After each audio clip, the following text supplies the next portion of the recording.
కీర్తనల గ్రంథము 38వ అధ్యాయము. జ్ఞాపకార్థమైనది దావీదు కీర్తన.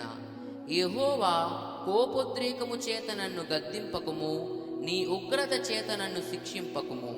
నీ బాణములు నాలో గట్టిగా నాటియున్నవి, నీ చెయ్యి నా మీద భారముగానున్నది. నీ కోపాగ్ని వలన ఆరోగ్యము నా శరీరమును విడిచిపోయెను. నా పాపమును బట్టి నా ఎముకలలో స్వస్థత లేదు. నా దోషములు నా తల మీదగా పొర్లిపోయినవి. నేను మోయలేని బరువుల వలె అవి నా మీద మోపబడి ఉన్నవి.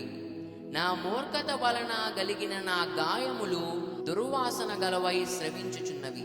నేను శ్రమచేత మిక్కిలి కృంగియున్నాను, దినమెల్లా దుఃఖాక్రాంతుడనై సంచరించుచున్నాను. నా నడుము తాపముతో నిండియున్నది, నా శరీరములో ఆరోగ్యము లేదు. నేను సొమ్మసిల్లి బహుగా నలిగియున్నాను, నా మనోవేదనను బట్టి కేకలు వేయుచున్నాను. ప్రభువా, నా అభిలాష అంతయు నీకే కనబడుచున్నది. నా నిట్టూర్పులు నీకు దాచబడి ఉండలేదు. నా గుండె కొట్టుకునుచున్నది, నా బలము నన్ను విడిచిపోయెను.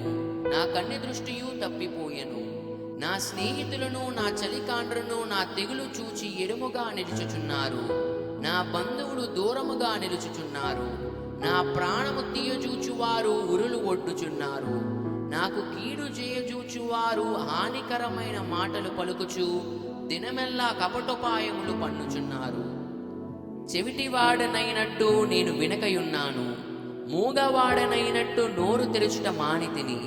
నేను వినలేని వాడినైతిని, ఎదురు మాట పలకలేని వాడినైతిని. యెహోవా, నీ కొరకే నేను కనిపెట్టుకొని ఉన్నాను. నా కాలు జారిన ఎడల వారు నా మీద అతిశయపడుదని నేను అనుకొనుచున్నాను.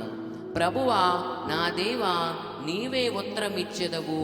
నన్ను బట్టి వారు సంతోషించకపోదురుగాక. నేను పడబోవునట్లున్నాను, నా మనోదుఃఖము నన్నెన్నడూ విడవదు. నా దోషమును నేను ఒప్పుకొనుచున్నాను, నా పాపమును గూర్చి విచారపడుచున్నాను. నా శత్రువులు చురుకైన వారును బలవంతులనై ఉన్నారు. నిర్హితముగా నన్ను ద్వేషించువారు అనేకులు. మేలునకు ప్రతిగా వారు కీడు చేయుచున్నారు. నేను ఉత్తమమైన దానిని అనుసరించుచున్నందుకు వారు నాకు శత్రువులైరి. యెహోవా, నన్ను విడవకుము, నా దేవా, నాకు దూరముగా నుండకుము. రక్షణకర్తవైన నా ప్రభువా, నా సహాయమునకు త్వరగా రమ్ము. ఆమేన్.